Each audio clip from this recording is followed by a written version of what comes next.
Speaking the Yeah. The OdPod. Alright, Garo. just hear it. Mic check. Oh. Woo! I love when it sounds pro like that. The OdPod. Oh, Denz, you banged it. Denz, you've banged it. Fuck, we were dying in here. Oh, my laptop's moving so slow right now. Well, I can't. That's a bit too chilly. Oh, man. Yeah. Just incredible sour milk. Dave, man. South London to be exact. We about to turn it up. Yeah. Just incredible sour milk. Nah, sorry. Alright, cool. Boys, OdPod episode 2. We back. This time, no Jay. Jay's in Australia now. It's about 10 p.m. He's out on the roads. R.I.P. It's midnight now. That's crazy. Start off. Last night, guys, I got pulled for the first time. Feds all over me. Nearly got caught. I was a second off. I was sitting down on my phone. I was looking down. I wasn't actually near like the red light. It was a red light, but I stopped a bit early. I was just looking for a spot. It was about 1 a.m. trying to go get some food. Allegedly as well, just because they could find this. Oh. Allegedly, I was going to get food at 1 a.m. Allegedly, I looked down on my phone. But something, God, he told me, look up for a second. And I looked in the right mirror and I see the feds, marked car, just rolling forward. And I was like, shit, phone went down quick. The best part is, when the phone went down and now I've got space in it to go up to the red light, I started creeping forward and they're creeping forward as well. And I've gone, alright, cool, I've got to stop here. Like, I'm not going to just keep creeping like away until it goes green and like fly off. He's going, what are you doing, mate? Why is your head just down, innit? Like, he obviously just I got it down, like he didn't see me on my phone. But anyway, he said, oh, that's a bit weird. I said to him, oh, look, it's just an empty road. It's a bit silly, innit? I shouldn't have stopped there. But yeah, I wasn't really doing anything. He said, oh, that's a bit weird. And then he left. Thought it was over. I made the right turn. I see him waiting in a little slip road, waiting for me. Followed me. And then eventually stopped me. And I think he must have followed me because like he tried to say I was swerving lanes and reacting late to traffic lights. But yeah, first time for everything. It went alright. All my documents are in check. So they couldn't really do anything. But yeah. Yeah, I don't know, man. It's a bit like when you're getting stopped for the first time, it's a bit scary. Because you don't really know what's about to happen. But it was all good because I feel like you just start thinking about all them rogue feds, man. They could actually just stitch you if they wanted to, innit? They already said I was swerving lanes. But nah, I was alright. Once I talked to you, it was alright. I feel like it was a little practice one because a junior officer came up to me and he started it. And once, about 5-10 minutes later, another car pulled up and his senior pulled up. Showing him the tricks of the trade. I don't know. Maybe they said, oh, this guy was like obviously looking down. They suspect me of using my phone. I don't know what. They didn't actually mention the phone thing once. But That's even weird then. yeah, then they started. Well, I feel like they couldn't stop me for that because they didn't see anything. So then they followed me for a bit and eventually made up a thing about me swerving lanes and reacting late to traffic lights. But yeah, that was fun. Ended up in Shepherd's Bush. What's it called? Chicken Cottage. Their wings were hefty. Oi, they was coming like pieces. Cottage is good. I don't know why I never rated Cottage. You kind of put me on Cottage like a bit. I didn't. It's all right. You like it for the gravy. Yeah. The gravy. It's gone downhill though. They changed the recipe. I don't know what they've done. What? They changed the gravy recipe? Yeah, the gravy's meaty. Why would they change it? I don't know, G. Maybe you're burnt out on it. He's picky with this gravy thing, man. I bet they haven't changed anything. It's actually like it used to be like thick, innit? Now it's Oh, just they made it a bit runny. more runny. Yeah, Tell boss man, make it tick for me. Yeah, I'm gonna have to ask him. But yeah, how's you lot's weeks? Good. Solid Nothing beats, mad. sports. Didn't get stopped by feds. Nah, thank God. Anyway, so UFC 317 happened on Saturday. Ilya Matador Topuria was crowned the lightweight champion after Dana made Islam vacate it. But I'll speak about that. First, let's speak about the fight. I actually fell asleep. I fell asleep like one fight into the main event. I don't even know what happened. It happens sometimes. It's late in it, but this one was a big one, and I wanted to stay up and see it live. And I was there watching the first fight at the main event. I turned it on at Gregory. We were together. We watched Gregory quick in the car, and we both went home. I turned the first fight on, which was Talbot versus Lima. Talbot won that one. But I don't know. Next thing I know, I woke up and in my living room, and it's all done. And these are the points now where I've got to be careful. You know, when you wake up, you look at your phone, you want to pick up the phone, but you can't do that once you've missed the UFC event, innit? Because the first post I'm going to see is going to be about who's won. Yeah, so I've got to watch it without seeing anything. So you have to like pull up YouTube? No, so I've got a website called watchmmafull.com. Massive website, guys. Allegedly, because I think it's illegal. Nah, but this website is good, and it doesn't tell you the results. I just have to get onto that website without looking at anything else or any messages. So DND, don't look at any messages, go to that website and just watch the main event. And sometimes the length of the video baits it out sometimes, isn't it? Like there's a finish. So I knew there was an early finish. I try not to look. I'm getting better at it, but I try not to look. I knew there was an early finish. And there was just a bit of hope in my mind, you know. I thought maybe Oliveira just caught him early, and he was. But nah, obviously I assumed Ilya had done something, and I watched the fight.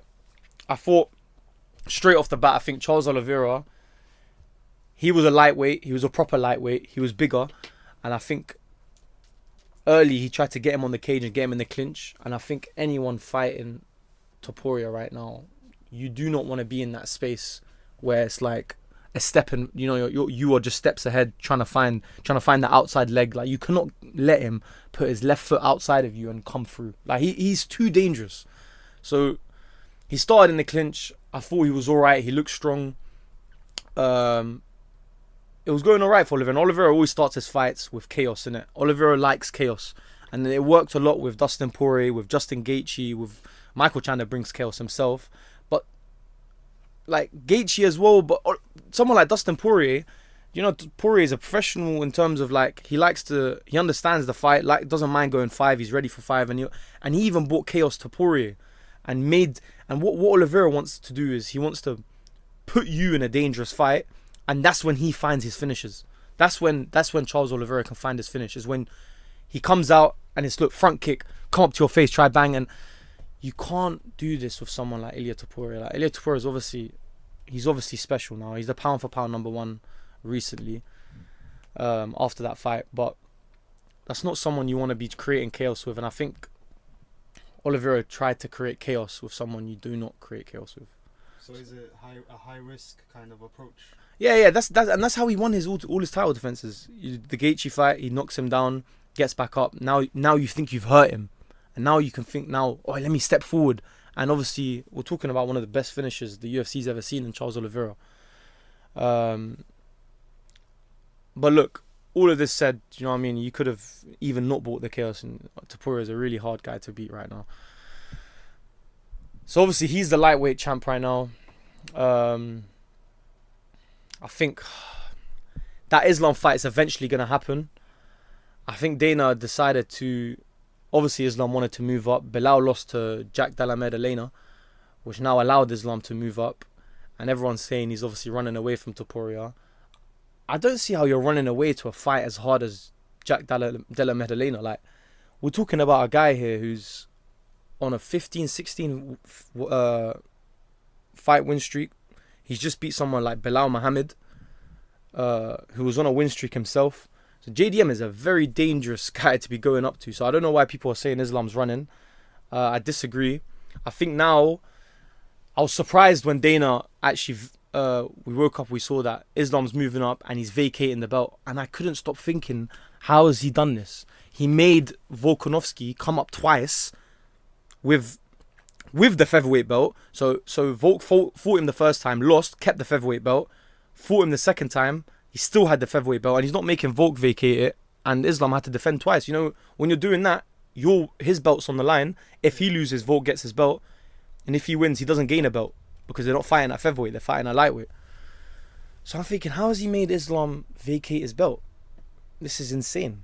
So it is possible for him to have moved up and kept the belt, and that's what the double champ. But I think Dana obviously wants to step away from that because it does hold up a division. Let's say Islam goes up, beats JDM, which he will.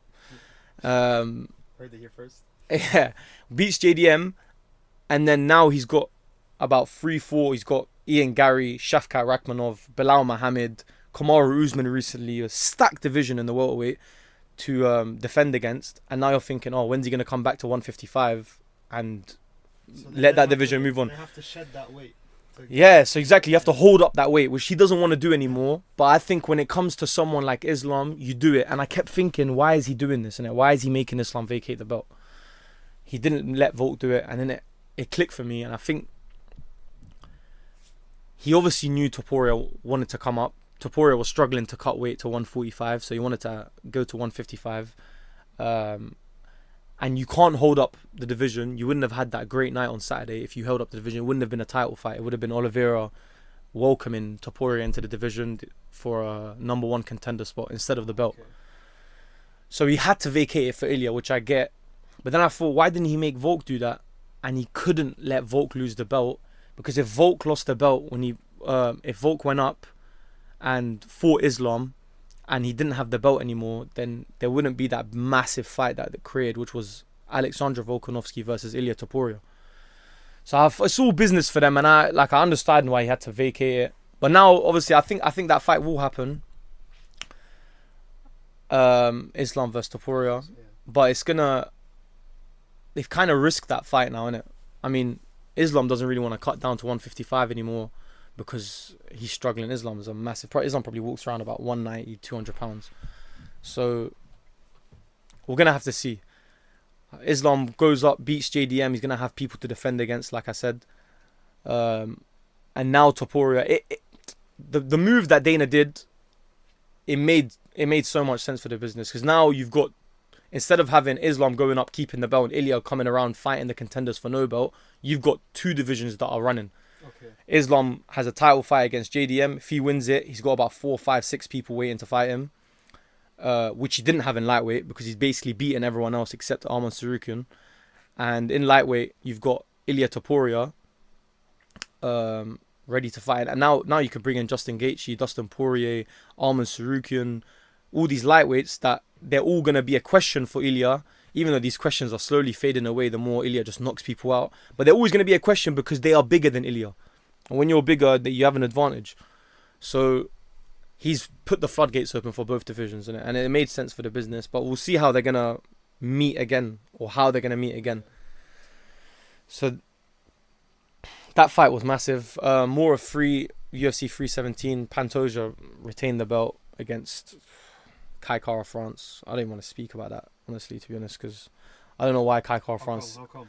I don't know why Kai Kara France had a title shot. We're talking about a guy who's got in his last 3 fights, he has 1 win against Steve Ercik, which is a crazy knockout. And that's all Kai Kara France's wins. He flies forward, hooks, and he's a powerful guy, powerful, athletic guy, and he can knock you out, but it pretty much stops at that. And I didn't think he deserved the title shot. Pantoja's... It's probably mostly happened because Pantoja hasn't fought him yet. Ran through the division completely. Like, Pantoja's not getting talked about as much and hyped as all these other guys, because historically we've known the UFC, the lower divisions, not they're not respected. I think proper fans know that the highest skill level of mixed martial arts as a whole is in them lower divisions. We're talking like the bantamweights, the featherweights, and that's where you've got the most, the flyweights. They're quick, they're light. They can change levels into the fight 4 or 5 times without even getting tired. You know what I mean? They will go to the ground, scramble, get back up, and that's where you're getting the highest skill level, because it's more dynamic. Yeah, they're just smaller, and the guys in the higher divisions don't rely on that much, because a lot of them just have a fucking crazy punch that's gonna end the fight anyway. Yeah, they got power changes. That I like both of them. Like that, there is you're not gonna get the type of tension in a flyweight fight, however big it is. Let's be honest, you're not going to get that type of tension you're getting when 2 heavyweights are walking out to fight each other. Do you know what I mean? Or like Alex Pereira was walking out to fight Izzy, and you know from both sides the fight can end in 1 punch. Yeah. There's just a bit more tension. Your heart rate's a bit higher, because that's what humans like to see. They like to see finishes, innit?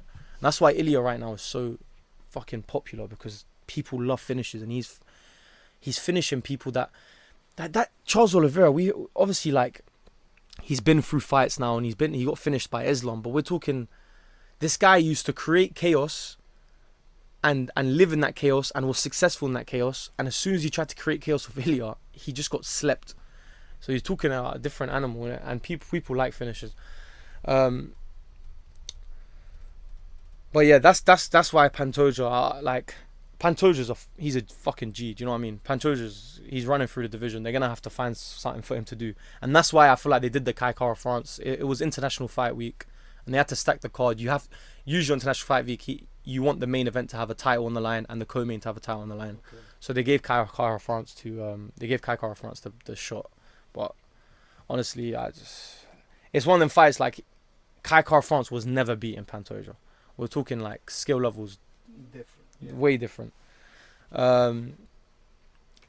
Actually, the guy that fought before them, Brandon Royval, I think the two guys who fought, it was Brandon Royval versus that what's his name, Van, the new guy coming up. Yeah, and he beat Royval. I think both of them beat Kai Kara France. You know what I mean? That's the same division. I think both of them beat Kai Kara France, and they're fighting under him. So anyway, whatever. So how did he get that title shot? Was it? It's just he's got a big name.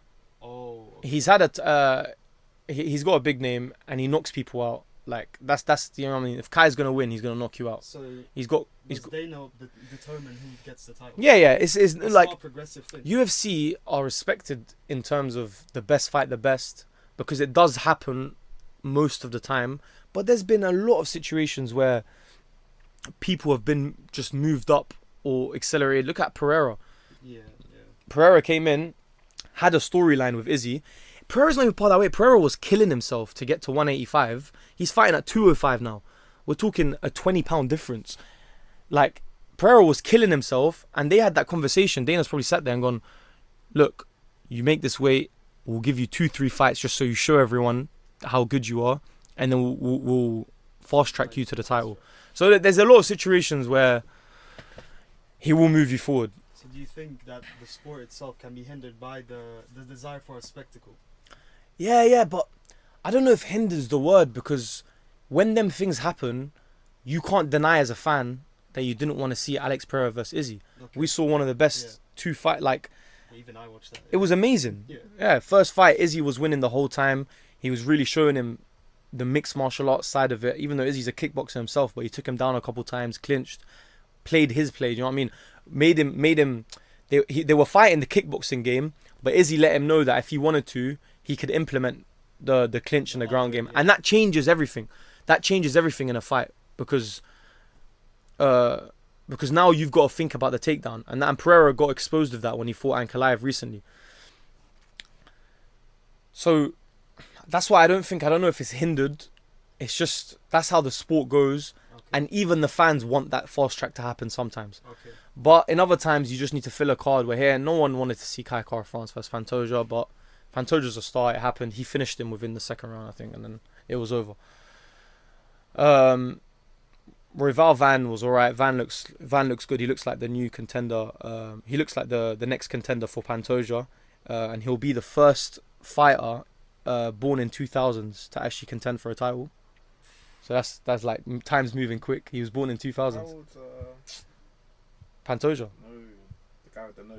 He looks like. Yeah. Rahul Rosas Jr. or something. Yeah. I don't. His hype was his age, because he was actually like 17, but I don't think he's at that level. He's I don't know, man. I don't think he's at that level in it. That's. I recognize this guy. Yeah. He had a big hype. He was 17. I mean, who's at 17 coming to fight at the UFC? It's not an easy thing to do. He actually had fights. Yeah, and he's got wins in the UFC, but he lost as well. Yeah, he lost, and it's a tough sport. Like, we're talking, some people stay out of the UFC for years. Other organizations, like Tom Aspinall didn't come in till about 28, 29, or like, more like, I think it was 27, 28, because he just said that he just wanted to be ready. So some people will have their career, fight in different organizations, win, be champs in other organizations, and UFC is the pinnacle, and you wait until you're in your prime, that's when of knowledge yeah. and your prime body, Ability, yeah. and then you go and you make. That's the way you want to really do it. You make one run in the UFC and you make a hard run for it. So there's other ways to do it, but that was that. I think I got a touch on RoboCop Rodriguez, the last fight at the prelim. Wow. He deleted him. He deleted Hermansson, Jack Hermansson, but the shot after shouldn't have happened. I mean, Hermansson was on the floor, head cocked back, hit the canvas like out, and the ref just walked over. Herb walked over. Is it Herb's fault or is it Robocop's fault there? This is a tough one. I don't understand, innit? Like I feel like I can't really comment on this. Like you want to think like fucking hell, Robocop. Like why the hell have you done that? He's out cold, and you followed up with a massive punch. Like the guy, the replay, the guy is literally just gone like you're completely asleep.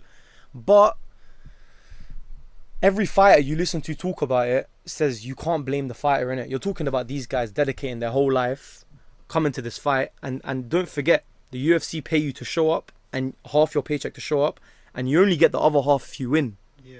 So these guys ain't here to risk it. They've Do you know what I mean? They've invested way too they're much, probably being hardwired by their coaches to just like bro. relentlessly They've go. invested way too much to Yeah. stop, and they're not going to stop unless the ref stops them, which I understand.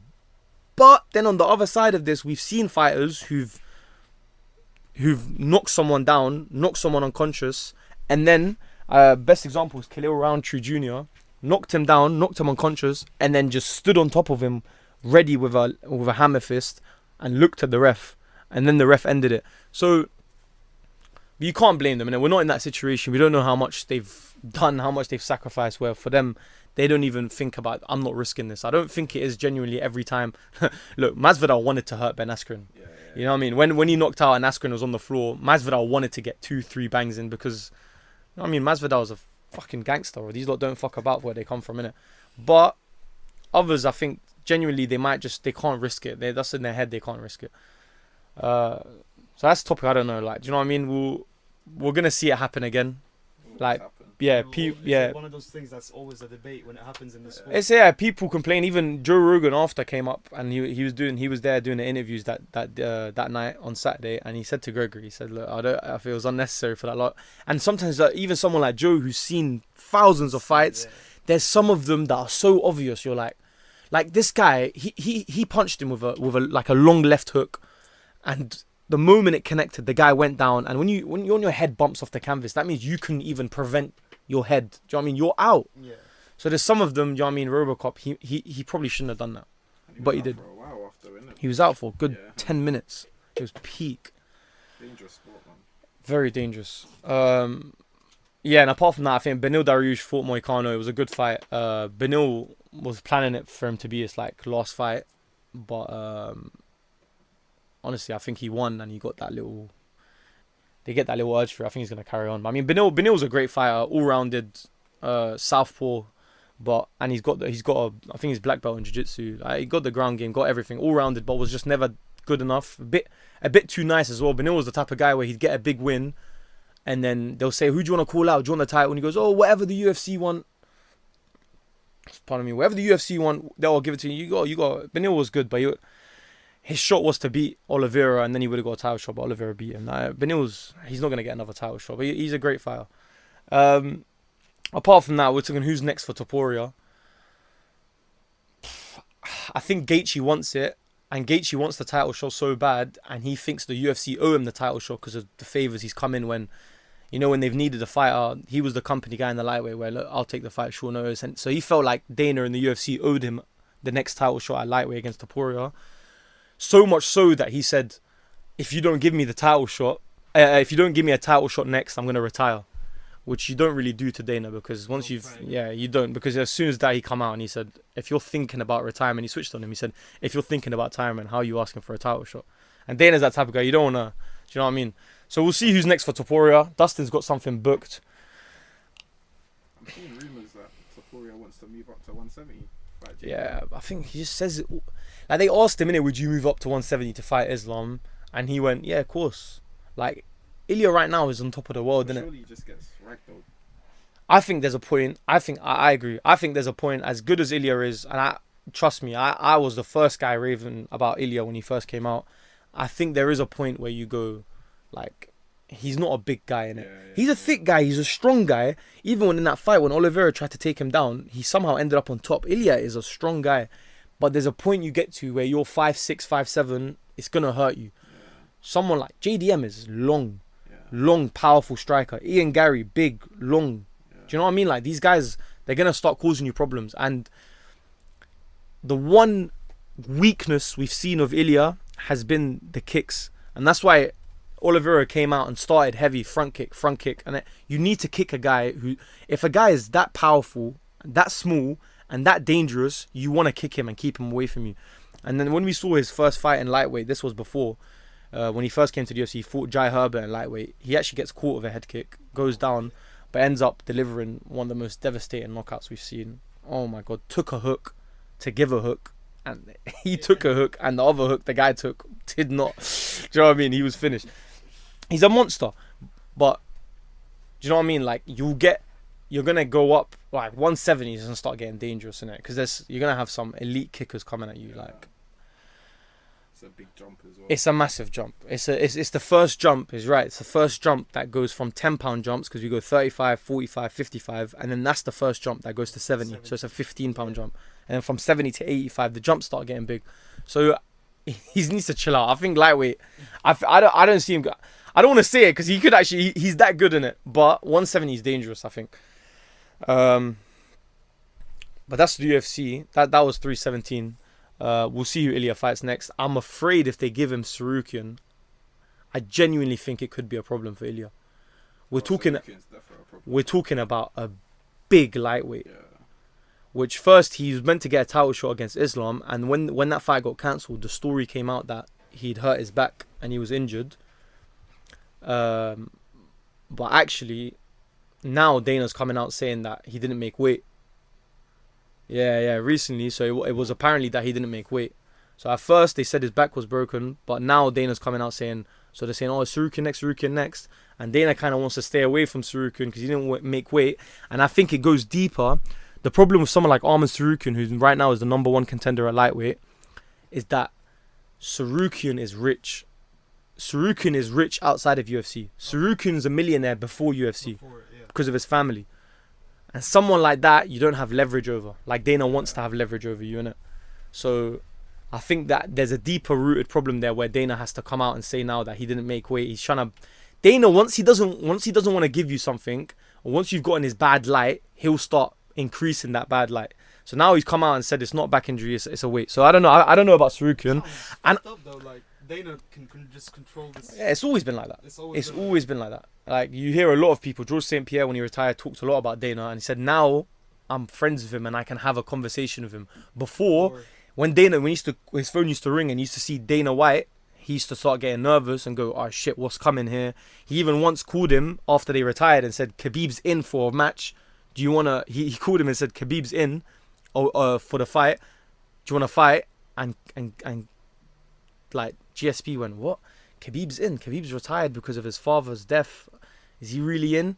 But really, Khabib hadn't said anything. What he does is calls you, says Khabib's in, do you want to fight? If you say no, he'll go out and say, oh, GSP said no. Khabib never even said yes in the first place. Do you know what I mean? It's so manipulative. Yeah. But that's the business, and that's why he's a great promoter, because you just got to be a cunt in it. So we'll see. We'll see who Topuria fights. I think Sarukian's a problem for him, and I think Dana knows Sarukian's a problem. A big lightweight who can wrestle properly.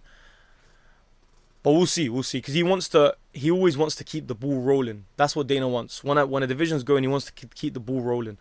And that's why when Khabib was champ and they offered him St. Pierre, they actually said no. This is before the one I'm talking about, when it was actually really like materializing. I think they decided not to go with it because Khabib was 28-0, and when you've got an undefeated fighter who's champ, it's always, oh, can this guy beat him? Can this guy beat him? And George St. Pierre, let's be honest, probably had one of the greatest, had a big chance of giving Khabib problems. We don't know, innit? So they wanted to keep the ball rolling. You prefer not to take that risk, and we'll see what happens. Quick cover: John Jones retired. It's always gonna happen. Yeah, I feel like the story, it makes sense that John Jones told Dana he's gonna retire a long time ago, but Dana probably for marketing reasons told him let's keep it quiet, keep this hype up with Tom Aspinall for a bit, because you forget John Jones being linked to Aspinall this much has only brought Aspinall up.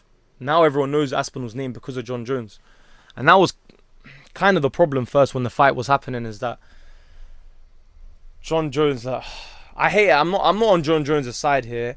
I kind of understand that you're fighting one of the riskiest fighters in the UFC right now, and especially a heavyweight that moves like Tom Aspinall.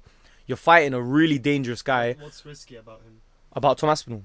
As in, is he a risky in his style, or is it? We're talking like, when I say risky, I'm thinking Tom Aspinall can beat John Jones.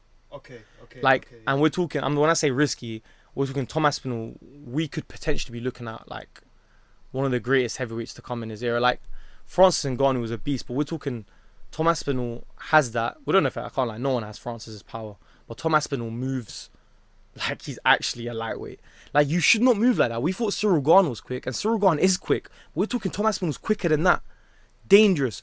And he's knocking everyone out, not getting out the first round. And that's not even his background. His background is jiu-jitsu. With his dad, from like 4 years old, his dad was one of the first black belt jiu-jitsus in England. Yeah, and we're talking, so this guy has been around in a gym, learnt jiu-jitsu first, and now he's have this like crazy athletic style of coming at you, like bopping around like straight, and you're out. So Tom Aspinall, that's why he was a risk. Tom Aspinall was a risk for not a big name, but it would have been a huge fight. They would have promoted it. But look, John Jones is just like, he shouldn't have dragged it along that far, but we don't know if that came from Dana or from someone else. It got dragged. It is what it is. Tom got crowned the champion, which I don't think I've ever seen before, where someone just gets... Really? Yeah, he's a heavyweight champ. He was interim though, innit? So he was interim, yeah, so they kind of just made it official. But even with that, I don't think... like that's the thing we were saying before. What interim champion has gone around and lapped the division defending the interim belt? It's never happened. This John Jones, this was a unique case, and that's why the fans were getting annoyed. The UFC, like we were talking before, the UFC's culture, the UFC's motto is the best fight the best. Yeah. So now you are going against your motto. Granted, it's for John Jones, but your motto shouldn't change for no one. Yeah. Do you know what I mean? And Dana and the UFC, they're not hurt, but it didn't paint a good picture for them. Do you know what I mean? What was John Jones's reason for retiring? There's no reason. He just said he said he was. What he said was he's finished. You know what I mean? He's done everything. He everyone calls him the GOAT. While actively promoting this tension between Yeah, well, the problem is John Jones came back, made this big return against Cyril Gane. We were all so excited. Finished Cyril Gane in about a minute, and was the heavyweight champ, crowned the heavyweight champ. And then Stipe was always the plan. The problem with Stipe, and this fight crept under and was allowed to happen, and kind of was allowed to be sold, and did get sold because it was Stipe had the most title defenses as a heavyweight champion. So he's considered the greatest heavyweight, and John Jones is the GOAT. So the picture was GOAT versus GOAT. Okay. And then, so you could sell that fight. But if we're looking at it like realistically, we're talking about Stipe Miocic, which is a legend. But we're talking about a guy, before this fight happened, he had a 4-year layoff. And he was just a fireman. Yeah. Okay. So we're talking about a guy who's had a 4-year layoff. And before that 4-year layoff, it's not like he came, was the champ, left on his terms, and then had a 4-year layoff and coming back now to fight John Jones like GSP did. Yeah. It was, he got knocked out by Francis Ngannou in a devastating knockout. And it was the second time they fought. Francis had fought Stipe before. Stipe actually beat Francis. They had a great fight, but Stipe's skill level and experience just showed. And Stipe's a beast. Stipe was a beast back in his day. Stipe, they called him the greatest heavyweight. But Francis came to fight him again the second time. This time Francis was ready. He talks about how in the second fight he understood that the power was there, and he understood he just had to wait for his moment. And when he did wait for his moment and didn't just try and go all out on someone like as experienced as Stipe used that to his advantage, getting tired, make the fight go longer. Do you know what I mean? Stipe's been in the game. But this time Francis waited, and ironically, when he waited, he actually got an early knockout because he was patient, and it was a devastating knockout. So Stipe gets knocked out, waits 4 years, and comes back to fight John Jones. Wow, what a fight! And everyone tuned in because John Jones. Honestly, I didn't even watch it. It was gonna be a John Jones win. I actually didn't watch it. It pissed me off that it even happened, didn't it? Because this is when the little it started for John Jones. Like I said, they went against their motto. Like this is already started now. Yeah. Wins that fight. He's defended the belt once now, and now John Jones, theoretically on paper, is the longest reigning heavyweight of all time, with 2 fights. Do you know what I mean? Because he just waited. But whatever, John Jones has gone. Look, on the other side of it, he's a legend. He fought in 2008. And he just retired in 2025. He's had his problems. He is what he is, isn't it? That's a long career, though, for a fighter. No? It's a long career, but he has a lot of breaks in between. Okay. But look, like, I'm not gonna. Not your GOAT. He's not my GOAT, innit? Okay. But because George St. Pierre's my GOAT, innit? Because look, John Jones. I don't want to sit here and act like I don't know what I'm talking about. I know what John Jones is, innit? I know I know who John Jones is, and I know how good he is. But here's what it is, innit? He's the GOAT. Well done, mate. Fuck off with it. I don't even want to this guy got lost out. You lost to Aaron Reyes. You lost to Aaron Reyes, and you know it. Oh, Dominic Reyes. He lost to Dominic. Who's Aaron Reyes? Why don't we say that? Let me look up Aaron Reyes. I've said this a couple times now, but you lost to Dominic Reyes, and you lost to Gustafsson as well. He never lost. But he didn't. Well, he didn't. Losses on his record. 0 losses. He's got 1. That's what Demetrius Johnson. He was getting all triggered, going, well, if he's got a loss on his record, and he goes, no, but the 12-6 elbow was his co-presenter was going, yo, but the 12-6 elbow is bullshit. They've even taken it out now. Back now, isn't it? Yeah. And he went, no. He said, if it says a loss on your record, DJ was hating on him. I got deaded. Really? Mighty Mouse. Yeah. He was saying that he's got a loss on his record. He hates on John a lot. Wow. Yeah, I can't lie. He listens to his stuff. But yeah, that's the UFC right now. We'll see what happens. A lot of things will unravel, and we'll speak about it here. We'll keep speaking about it here. So we'll see we've got to wait for Islam to fight JDM now. See what happens there. Ilya's going to defend against someone. So it's looking interesting right now, and that's what we wanted, and that's why Dana vacated the belt. I was angry about it at first, but it makes sense now. Do you know what I mean? You can't stop someone like Ilya coming up to lightweight. It's going to be exciting, and it's going to be exciting at 170. So both divisions are running. Good business move. Yeah. And that's what Dana does. And you know, when we were talking about, I was telling you about how he's manipulative, deceiving. But look, he makes a company run, unless it's John Jones. But whatever, he's retired. Tom Aspinall's the champ. The problem is I don't really know who Tom Aspinall's gonna fight now. Like there's Cyril, but that's it. Cyril, I hadn't seen him in ages. Cyril went quiet after he got destroyed inside a minute by John Jones, innit? But we're gonna have to see what happens there. To be honest, we could speak about United now. I want to swiftly move on to United. You can, yeah. Because I feel like that's enough UFC. I've pissed myself off with John Jones. I mean, United, I wanted to just look, obviously, I'm a massive United fan, and we didn't speak about United in the first episode. We were doing the interview with Jay.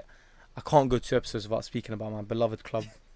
So I thought we'd do a quick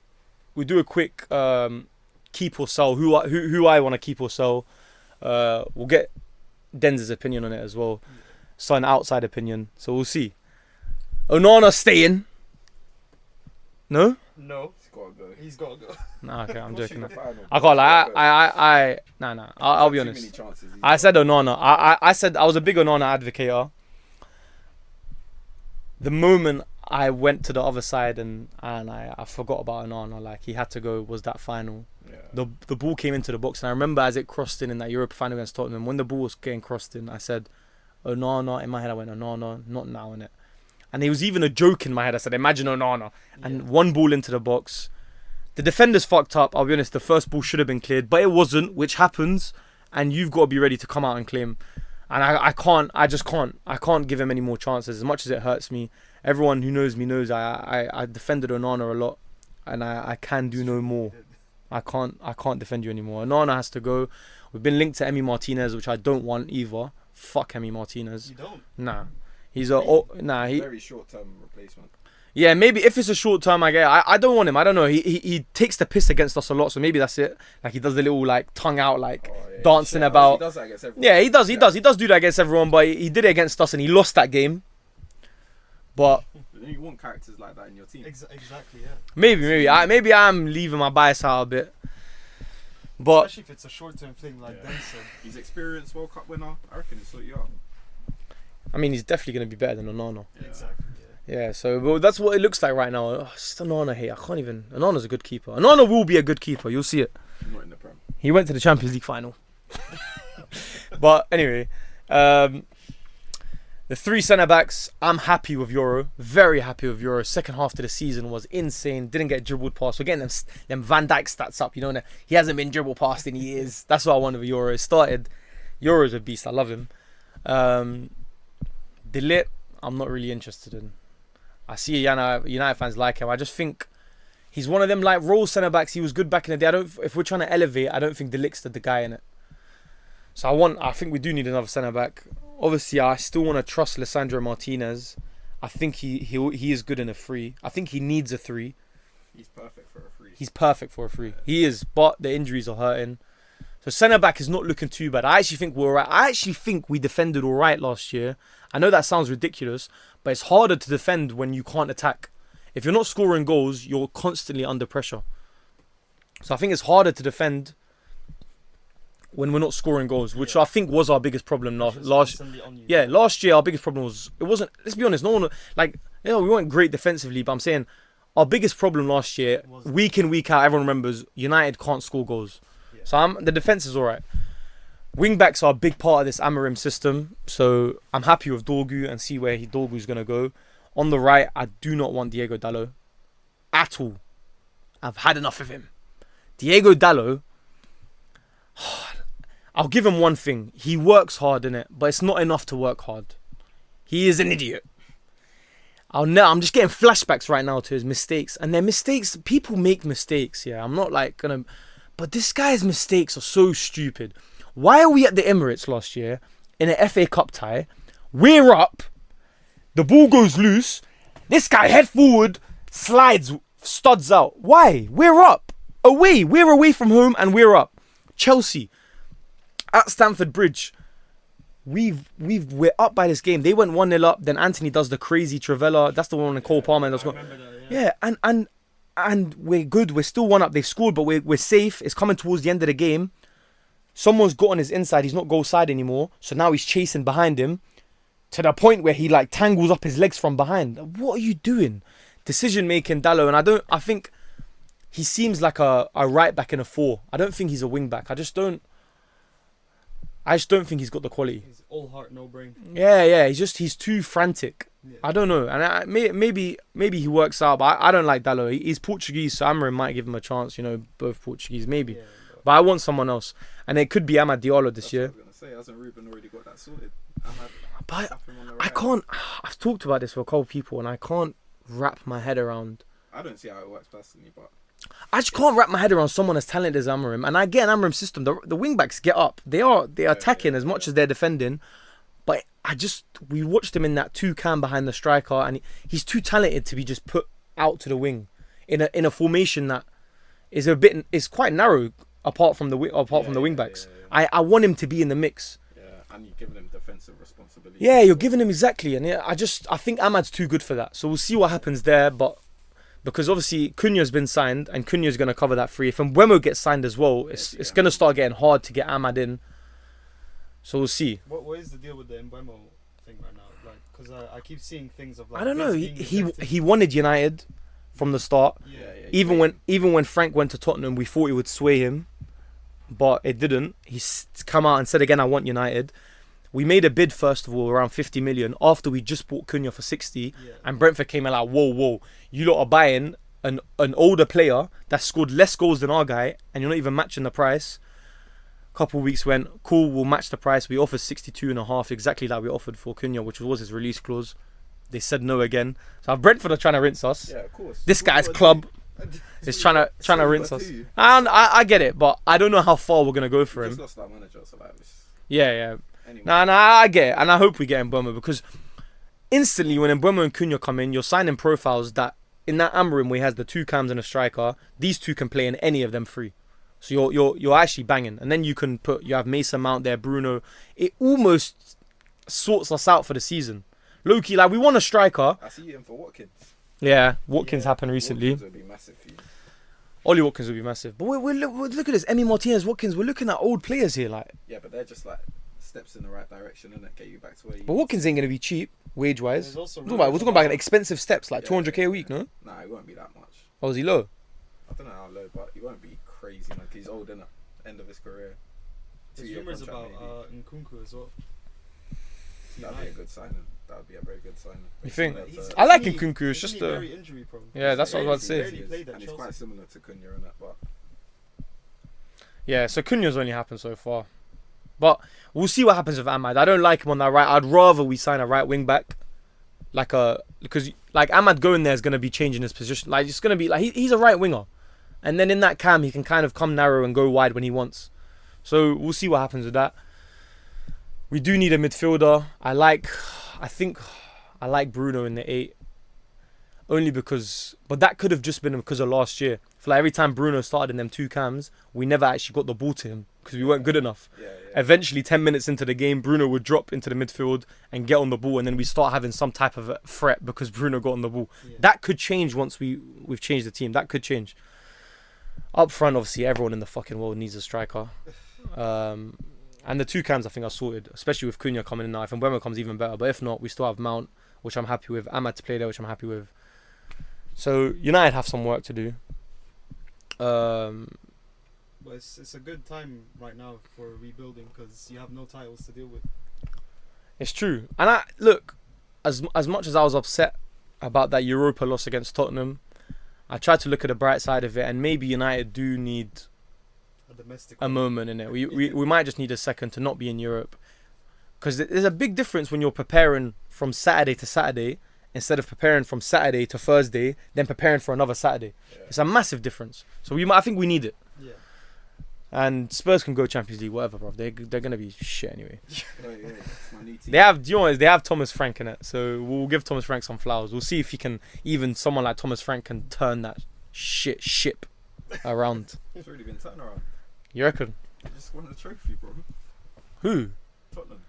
That was Ange. Yeah, but they won a trophy. They're in the right direction.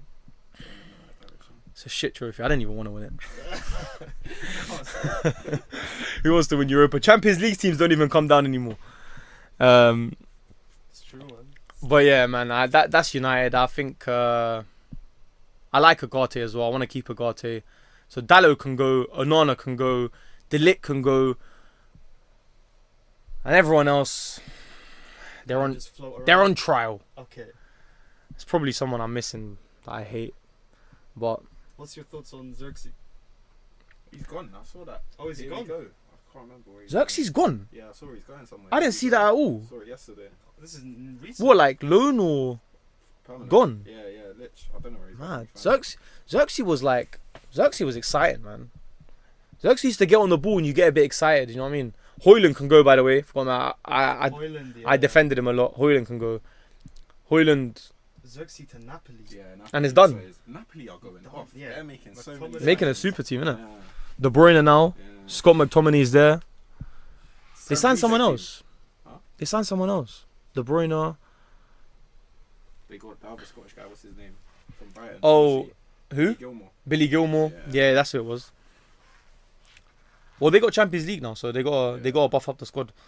But that, yeah. I mean, United, we'll see. I think there's a lot of work I want to say about United. Just to end it off with United, I want to say United fans mainly, but all the other people who watch United as well. But United fans mainly, just relax, because we've been trying to push this. Like, we've been trying to fix United in one window for years now. Get the new manager, sign 50 million here, 100 million here, sign it, Anthony, bang, bang, and we fixed it. Yep, oh my God, United have spent 400 million this summer. This next season is going to be well. This is it. We've signed all the right players. It's not going to be a one window fix. We're talking here now. Everyone should accept it. We're not like we were before in it. Let's just take a step back. We've got Ruben Amorim, which people were talking about. Oh, we're going to sack him. Look, Sir Radcliffe came up in an interview in like January with Gary Neville and said no matter what happens, Amram is not leaving. And people still like, oh, Amram might get sacked. He was never going to get sacked. He wanted to join this summer, as in the summer we're in now, but they said, look, it's now or never. So they obviously made a deal and said, look, you come now or never because we've sacked Ten Hag. We need you to come in now. It's now or we're going to have to go for someone else. If you do come in now, don't worry. We understand it's a difficult situation. We understand that you're going to lose some games, but you're not going to get sacked. Granted, it probably went worse than they thought. And people said, why didn't Amram adapt? Why doesn't he go to a 4-3-3? What's the point of going to a 4-3-3? For the rest of the season, to win a couple more games, maybe we would have won Europa with a 4-3-3. We would have won a couple more Prem games. But enough Prem games to get into any Europe? Nah. No. So what was the point? Now the team, to this point now, from when Amarim came in October to now, he knows, 100%, I'm telling you, he knows who's going to stay in this system and can fit it and who can go. So we've done that filtering already. If he did the 4-3-3 and we did well, we get to this point, what does he know now? Don't know anything. Do you know what I mean? So all them dumb English pundits coming up, yeah, why is he not adapting in the Prem? You've got to be able to adapt. No. He did his formation. Look, for better or for worse, he knows now who can stay and who can go. The formation's been played for like 6-7 months now. For better or for worse, they're in a better position than if he had played 4-3-3 the whole year and then started again now. That's what I believe. But yeah, so all the United fans, give it a second. Just wait. It's not gonna. It's not gonna be easy. We're not United that we were before. Okay, so give it a second. We'll see what happens next year. If I'll genuinely be happy with like. I'm just trying to be realistic now. I've had enough of putting my hopes up. We'd be alright if we had a top 8, top 7 finish. And we were like a good team in the Prem where when people come to play you, it wasn't a joke. Do you know what I mean? That's progression for us right now. But we'll leave United there for that. That's our first United cameo on the OdPod. There'll be a lot of United. A lot more to come. A lot more United to come. But I think we can move on to the news of the week. Well, before that, there's some news that happened today. Oh my God. There's some news that happened We all woke up to a shock today. We woke up to a massive shock today. That was actually crazy. Diego Jota passed away in an accident with his brother, which was insane.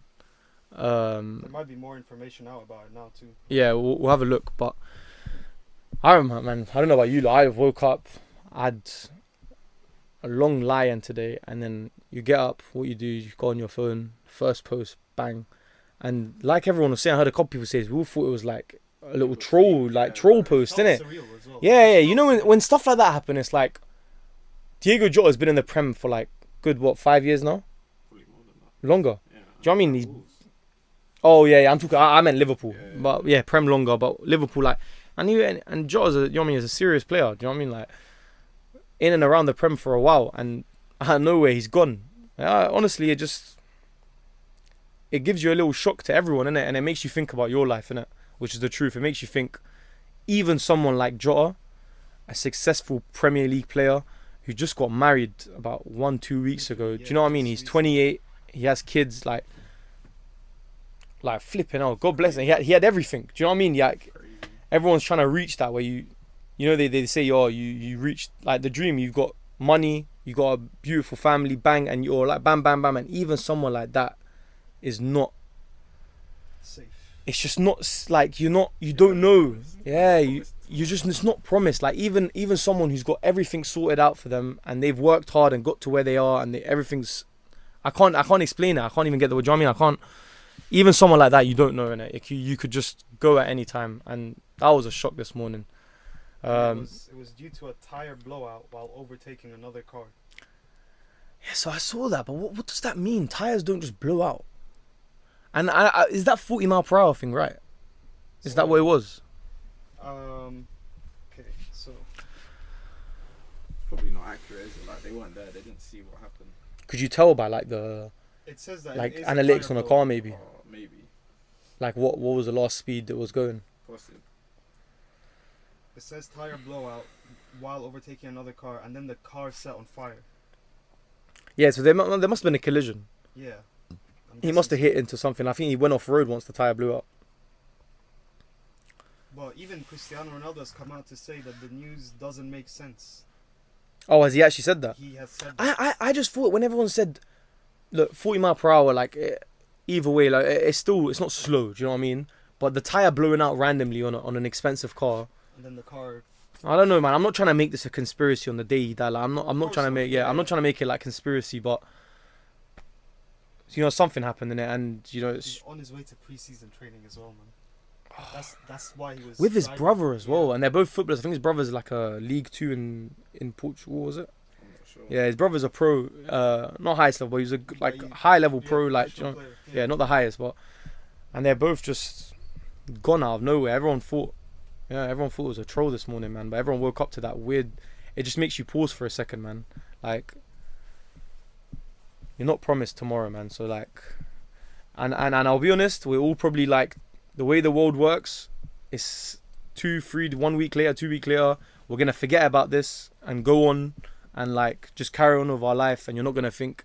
But every now and then you get that reminder, and you know what? Every now and then try hold on to that reminder, innit? Because it is real, and that's life, innit? And everyone's got an ending.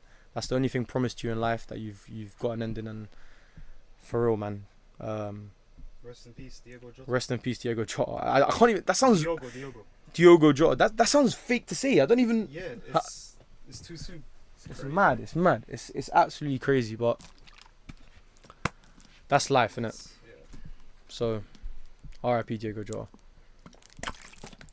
But after that sad note, we'll try and move on. Note, we can look at some interesting articles. Man, that's crazy. So our first interesting article to look at is Scotland hosting a nationwide summit Yeah. about seagulls. But what? So seagulls have become such a big problem there that. Yeah, so I actually lived there for a bit as well. Yeah. And Oh yeah, you went uni there, innit? yeah, and there were even signs on like lampposts and stuff. Also, it's a real thing It's there. a real thing about seagulls. Like they'll swoop in, take your food. I just remember the ones in INS. They were lethal. They were Peak. lethal. Going downhill. Why was it downhill? Was there bare trees? Like I remember when you were walking They were down. everywhere. Even like on top of the big school building. Like lunchtime. Oh my god! In front of the history and geography hall. Oh my god! They start going around in It always circles. looked like a war zone as well. You can tell. Yeah. What is that about? But it says because aggressive seagulls have attacked 7 children in 1 month in a place called Ima. But what we talking attack? Are they coming in together and they're just like? So here's an example. One girl was left with gashes to her scalp and blood running down her face. Man. So they are relentless. Like it is a thing. So this is a real problem. It's like they're actually scary. I mean, I'll be honest. Like you could imagine them in a big group. Like say for some reason they all locked onto a little girl, they could definitely do They can damage. do it. But at the same time, for me, this strikes me as like a first world problem. You know what I mean? They're having a full-on gathering of politicians nationwide. I mean, I for seagulls is crazy. No, but nah, it's funny, but surely, I mean, isn't Summit a bit like? I mean, not to sound like, but if they wanted to, they could just destroy them, no? That's well, It should be straightforward. I mean, You'd think that, but do seagulls have a role in the cycle of life? Like, is it dangerous to extinct them or something? maybe I don't know, but I just think. Well, that but it's kind of absurd. what's different to the seagulls here to there? Like, what's dangerous? Like, why are they crazy attacking little girls? I think there, because so for example, where I'm at, or where I was at in Scotland, in Dundee is coastal, Yeah, so they're a lot more like wild, I guess is the word for it, yeah. and they get fed a lot. That's usually what causes it, is people feeding them. Oh, okay. So then they are like, cool, we can go and take this food, whatever we Oh, see. so it becomes behavior over years where Yeah. they learn that. So Oh, they've just been okay. conditioned to like Yeah. Because Whereas- not to be fair, not everyone here feeds them. I don't remember the Well, last time it's for the London. seagull. No. people don't even feed their own families. People in don't feed London. So, Man, that thing is actually real with that London thing, man. Like, sometimes I actually like, you're just asking a random person a question. Like, some of them will actually just air you. they Like, will air you like it's nothing. but why is that in London? Why is that a thing in London? I feel like with London, it's probably overpopulation, like how condensed it is, the amount of people in there. Everyone just wants to go from point Man, A because to B. you really realize it once you go back to your country, like you maybe with Egypt or me with Lebanon, and like, man, you leave your front door open, man, and it's not even a thing. Everyone knows everyone. Do you know when you do a delivery there? Yeah, it's 2 a.m. I want to get some food, and over here you do it on an app. You wouldn't even speak to anyone. You do it on an app, put your address in, it's done. You tell where it's coming. I call someone on the phone. And granted, there is delivery apps over there and everything in it, but the local guy, you call the local like. You can call a pharmacy at that time. Bro, you call anyone in it, and when this the point I'm making. I was like, when I order the food, he's not even asking me where's it to. He'd confirm, is this to the building of Amun, and that's it. Like there, you're known by, like the family's known like by a building. Every family's known what building they're in. I'm talking about a populated. I'm in Beirut. Do you know what I mean? But the directions are given based on that family name, or opposite this, and it just feels more like a community in it. Yeah, and that's there's a general sense of community that everyone feels. Yeah. Here it's like the communities are split, and within that communities there's like sub communities. Bro, and it is literally just little things about like I can't explain how many people here. How many people here actually like spend about 20 minutes a week with their neighbor? Yeah. Like, actually, I wake up in the morning, Lebanon, every day there'll be one of my grandma's neighbors sitting next to her having a coffee. Like, it's just a different vibe, innit? Like, if you need something, you're making your dish and then we forgot one ingredient. It's not a big problem where you need to go to the shop now. Yeah. You just knock on the next door, and they'd be happy to give it to you. Like, it's just a different and it's not to say that this doesn't happen here, but it's of course it's not what you would assume. Of course, yeah, of course it happens here. Of course it happens here, but it's not a given. Yeah, and over there it's a given. Yeah. Over there it's not a question. Exactly. But yes, Summit for the Seagulls. I mean, good luck Scotland with the Seagulls. That's a bit crazy. Let's hope they figure out a way. Eubank versus Ben got confirmed here. Yeah, Eubank versus Ben too. Usyk. Fury's out of retirement. Is that real? April 2026. What, like confirmed? Yeah, out of nowhere? Wembley So Stadium. what? Fury's retired 9 times now. Yeah. Why don't you all do that? Every fighter does that. They do that to build hype. Yeah. Oh, It's exactly that. It's exactly that. And Fury's done it so many times now. It's become almost like a joke. Yeah, like after every fight, I'm retiring. He literally says it every time, innit? And now, like, honestly, fighters do it, and it's a technique used that does work, but Fury doesn't work anymore, innit? Yeah, now Fury's that card's gone. Like, we when I said 8-9 times to him, I don't think I'm exaggerating. It might actually be around 8-9 times.